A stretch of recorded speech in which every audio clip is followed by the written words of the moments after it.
ça mobilise. Troisième point, un focus sur le contexte quand même franco-français, qui est quand même assez exceptionnel, au sens plutôt négatif du terme. Et enfin, un quatrième et dernier point, en focalisant peut-être sur des perspectives à venir. Alors d'abord, d'où je parle. Alors très concrètement, sur cette question donc, de la Palestine, mais de la lutte contre le colonialisme et le racisme, d'abord dire que l'engagement de PSM sur ces questions s'articule autour d'un squelette qui est vraiment le fait d'œuvrer pour la justice et aux côtés de tous les opprimés. Et dire tout de suite derrière que ce choix n'est pas un choix circonstanciel et que ce n'est pas en tant que musulman qu'on est mobilisé sur ces questions, mais bien en tant que citoyen progressiste dans le sens d'un universalisme commun. Ensuite, dire que le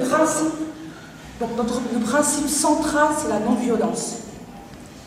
Et enfin, dire que nous sommes engagés sur cette question-là depuis maintenant une dizaine d'années et en même temps initiateurs, donc, par exemple de la campagne BDS France, donc boycott, des investissements, sanctions contre l'État d'Israël, tant que celui-ci violera le droit international.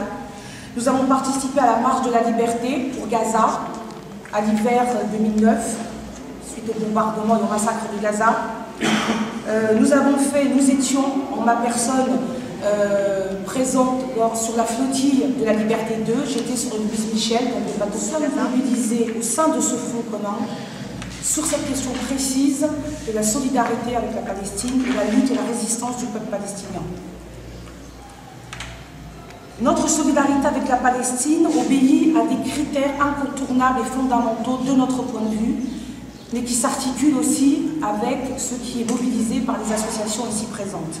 D'abord, pas de normalisation avec un État criminel et avec ses institutions qui se placent au-dessus du droit international et bénéficient d'une impunité totale depuis maintenant des décennies. De droit et de traitement à l'égard de tous les Palestiniens et de tous les individus. Ensuite, la lutte contre l'apartheid, l'occupation, la colonisation, la violation des droits humains fondamentaux. Ensuite, le soutien à la résistance palestinienne sans la fragmenter et sans se substituer au mode qu'elle aura choisi pour résister, c'est-à-dire refuser qu'on nous impose et qu'on désigne des bons résistants et des mauvais résistants. La lutte contre l'instrumentalisation du judaïsme par le sionisme et par ceux qui en font un conflit juif-musulman, un conflit religieux, ça a déjà été dit par mes camarades. La lutte aussi contre l'antisémitisme, mais la lutte contre l'islamophobie. C'est mon intervention, un focus sur le contexte franco-français. Pour vous dire que les termes des débats sont éminemment minés en France. Michel l'a déjà abordé, donc je vais réappuyer dessus. C'est que l'interdiction et le déni de parole sur la Palestine à l'endroit d'un certain type de population, donc tant qu'à faire arabe, alors présumée ou avérée musulmane, avec un focus sur les quartiers populaires, et qui mobilise une équation décrétée ad vitam aeternam, qui est celle que arabe égale musulman, pour le coup avéré, bien plus présumé, égale terroriste potentiel, égale forcément donc antisémite. Et la dernière décennie a contribué à construire et à désigner comme menace, on va dire ces arabo-musulmans pour faire court, qui se prononçaient, qui se mobilisaient, qui avaient un discours, un engagement et qui développaient un argumentaire en soutien à la résistance palestinienne.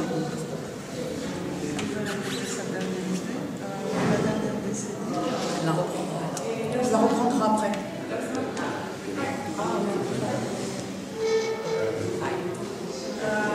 The third axis of my intervention is a focus on the French context, which is rather a negative one, as I said, because the debates are denied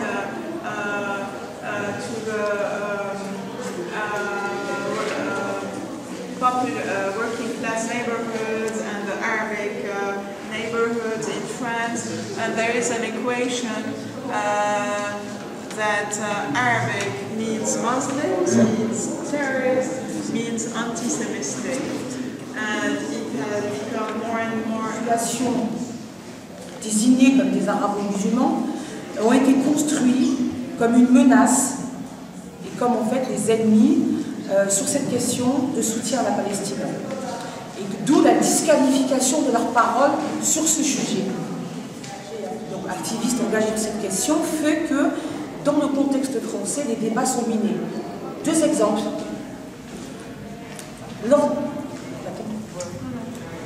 Deux exemples précis auxquels j'ai donc assisté. Lors des mobilisations suite au massacre, au bombardement de Gaza à l'été 2009, qui ont généré, on va dire, une mobilisation d'envergure et d'ampleur citoyenne et populaire inégalée. Les slogans de la manifestation, qui étaient en arabe, ont été portés par les associations arabo-musulmanes. Pourquoi? Parce que de la part de nos partenaires, certains justement, certains, alors je ne parle pas de nos partenaires ici, parce que nous sommes sur un même tronc pour nous, on fait peser sur le fait que les slogans en arabe étaient susceptibles de relayer des slogans antisémites, alors qu'ils en avaient la traduction. Donc le deal auprès de ces organisations, associations engagées dans la solidarité avec la Palestine, c'était de dire, bah, écoutez, il y aura des slogans arabes, mais ce seront les associations présumées ou avérées arabo-musulmanes qui les porteront. L'argument en face, pour nos partenaires et nous, a été de dire qu'à chaque fois qu'on intervenait en solidarité avec des peuples opprimés, la décence était d'abord de mobiliser des slogans dans la langue des opprimés. Toujours. Historique. Pour conclure sur ce point, avant de passer en termes de perspective. Ah oui, merci. Il y en a une qui suit, c'est quoi? Ouais, c'est très bien. Deuxième exemple. Nous étions donc en préparation d'une autre manifestation qui ont suivi les bombardements donc, de Gaza, mais là dernièrement, donc c'était octobre-novembre 2012. Octobre 2012. Nous étions donc en train, donc avec nos partenaires, en train de préparer, quand des membres en fait, certains membres, je ne suis pas dans la généralisation ni dans l'essentialisation, mais certains membres, mais en tout cas il y a une récurrence et une constance par rapport à ce soupçon, à cette suspicion. Donc j'étais la référente donc, pour PSM par rapport à la mobilisation et la marche, la manifestation qui allait se mettre en place le samedi 16 novembre précisément. Et donc certains de mes interlocuteurs en fait recherchaient par exemple le lieu du départ de la manifestation pour Gaza. Et quand en fait c'était moi qui étais en charge de ce pour PSM et par rapport à d'autres aussi, collectifs féministes pour l'égalité et d'autres, à ma seule vue, c'est pas en tant que femme ou en tant que personne, c'est à la seule vue de mon foulard en fait. On va bien dire les choses telles qu'elles sont, mais vous avez bien compris là où je voulais en venir. Certaines donc personnes se sont autorisées à dire, et là aussi ça participe de la disqualification donc de certains types de personnes, mais ça participe de la légitimation dans certains discours racistes et islamophobes très prégnants actuellement en France. Se sont autorisés à dire « Ah ben j'espère qu'il n'y aura pas de voilés dans la manifestation pro-palestinienne ». Sous-entendu quoi? Sous-entendu que là aussi, nous avons des bons Palestiniens et des mauvais Palestiniens. Et en l'occurrence, certains mouvements de solidarité s'autorisent à dire très naturellement que finalement, un bon Palestinien, comme un bon Arabe ou un bon musulman en France, mais là-bas aussi, serait quelqu'un en fait qui se serait amputé d'une partie de son identité et tant qu'à faire, la partie religieuse ou à référentiel religieux. Il nous semble évident, en tout cas avec nos partenaires, les partenaires de PSM, qu'il faille enfin dépasser, il nous semble, le niveau des constats par des actions capables de changer la donne et les termes du débat. Alors là, je ne suis pas dans le contexte éminemment français, et qu'on peut décliner à l'international. Pourquoi? Parce qu'au-delà de l'analyse et de la réflexion qui sont nécessaires et vitales, la situation sur le terrain nécessite de déplacer le centre de gravité et de sortir des débats périphériques qui occultent la vraie question et la vraie menace. Et la vraie question et la vraie menace, c'est qu'est-on capable de faire ensemble, au-delà de nos appartenances particulières, pour la justice, pour les droits humains fondamentaux. Mobiliser et quelle déclinaison dans des actions concrètes et mises en pratique au quotidien. C'est ce que nous, en tant que PSM, avec nos partenaires ici, mais au-delà aussi, du local à l'international, nous tâchons de faire. Et nous entendons être pris en compte aussi à l'aune de notre référentiel religieux auquel on ne saurait nous réduire et auquel on ne saurait nous résumer. C'est bien en tant, et là je boucle la boucle, c'est bien en tant que citoyen, et pas le citoyen abstrait français qu'on nous prend dans longueur de temps, le citoyen vraiment universel que nous sommes mobilisés auprès de nos partenaires, FTCR, UJFP, ATMF, AIC, et j'en passe et d'autres et des meilleurs dans le contexte français, pour développer une stratégie de lutte globale contre l'injustice, pour faire face à la stratégie de guerre globale qui est mise en œuvre depuis plus d'une décennie maintenant. Afin de faire quoi? De dépasser les clivages, les séparations artificielles qui nous sont imposées, les assignations à identité surveillées, contrôlées. Et nous sommes ici aujourd'hui à Tunis pour rendre compte et témoigner que c'est possible, que nous le faisons depuis 10 ans, que ça marche et que nous continuerons à le porter dans tous les espaces où en tout cas les débats sont possibles. Et je m'arrêterai là, je vous remercie pour votre patience. Je vais passer la parole à Tarek Benhiba de la FTCR et nous laisserons notre ami conclure sur l'agenda israélo-palestinien net. Fédération des Tunisiens pour une citoyenneté des deux rives. Bonjour. Notre lutte s'inscrit exactement dans les propos des précédents camarades qui l'ont dit. Je voudrais commencer par dire qu'il n'y a pas de fatalité à la domination. Il n'y a pas de fatalité au colonialisme. Il n'y a pas de fatalité à la guerre, à la haine. Il n'y a pas de fatalité aux vainqueurs et aux vaincus. Et les droits, d'après moi, sont d'abord universels.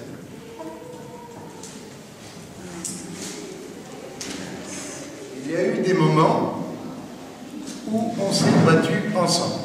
Par exemple, je suis franco-tunisien ou tuniso-français.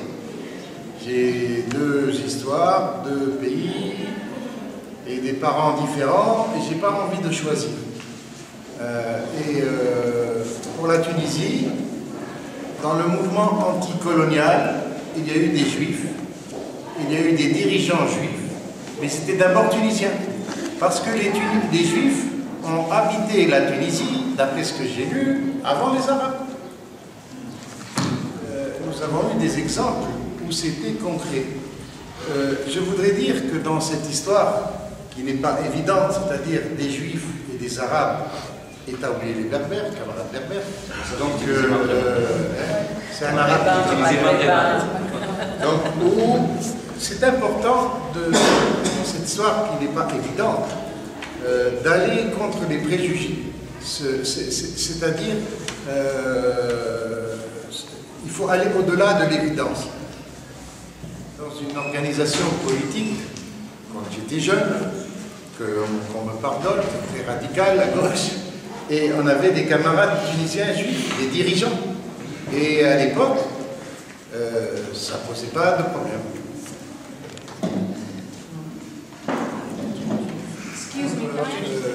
Notre atelier s'appelle un front judéo-arabe. Ça veut dire, c'est un intitulé culturel et non pas simplement politique. Et donc c'est important de parler de la culture parce que lorsque la culture n'est pas bien comprise, elle peut nous amener à des blocages. Par exemple, lors de la guerre contre l'impérialisme américain, lorsque les étudiants américains se sont battus aux États-Unis, c'était des Américains, alors que toute l'Amérique était en guerre contre le Vietnam. Ça a été très important et je pense que cela a influencé la défaite des États-Unis. Et donc il est important qu'il y ait des Juifs, qu'il y ait des Israéliens qui se battent à côté des Arabes et de tous les gens épris de liberté et de justice, parce que c'est important, c'est politiquement important. Et il faut aller au-delà des préjugés, il faut rechercher les faits, parce qu'il y a un grand homme politique, dont je ne peux pas dire le nom, qui a dit que les faits sont têtus. C'était Lénine.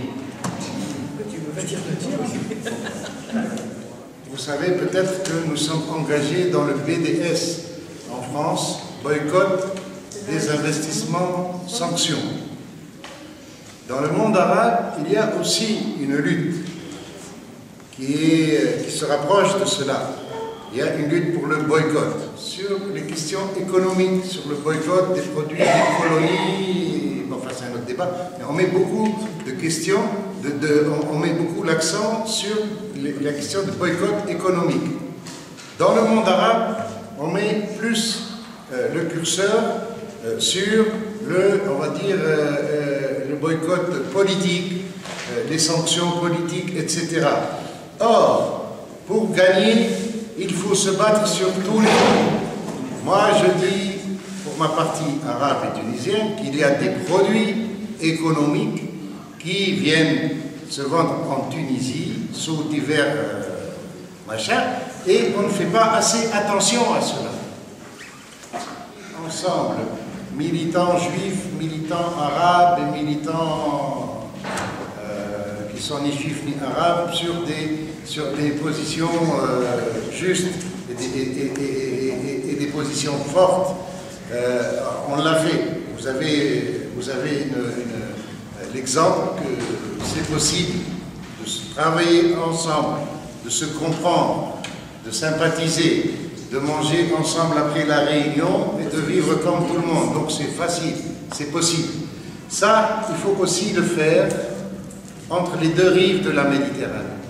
C'est-à-dire, il faut que l'on trouve des lieux sur le boycott, sur le BDS, où associations et organisations politiques du nord de la Méditerranée et du sud de la Méditerranée se travaillent ensemble et mettent ensemble des politiques pour combattre l'État d'Israël et ses politiques sionistes. Comment dirais-je? On connaît notre ennemi. Notre ennemi, c'est l'État d'Israël qui a une politique coloniale. Mais on ne connaît pas suffisamment nos amis. Donc, il faut étendre le front des amis sur la base de la clarté des faits et des principes. C'est, je pense, une des clés fondamentales pour gagner. Il faut étendre le front des amis, il faut lutter contre l'ennemi extérieur, si j'ose dire, mais il faut aussi se battre contre les préjugés, parce que les droits sont universels. Ils ont toujours été universels depuis qu'il y a une humanité qui se bat. Importance of this issue at this time, mainly in our region, actually, the kind and the relation between the Jews and the Arabs. But before, I would like to speak something about the concept. We should, in my opinion, we should think again using the relation between Jews and Arabs. We can say Jews and Muslims and Christians, because, for example, the Jews in Palestine, historically, the original Jews in Palestine or in Yemen or in Egypt, what their nationality is? Their nationality is Arabs. So in my opinion, we start to speak Jews and Muslims and Christians in the area. But it's difficult to use a religious as a reference for the Jews and at the same time use the nationality as a reference for the others. This, in my opinion, is important. So we should rethink about the concept.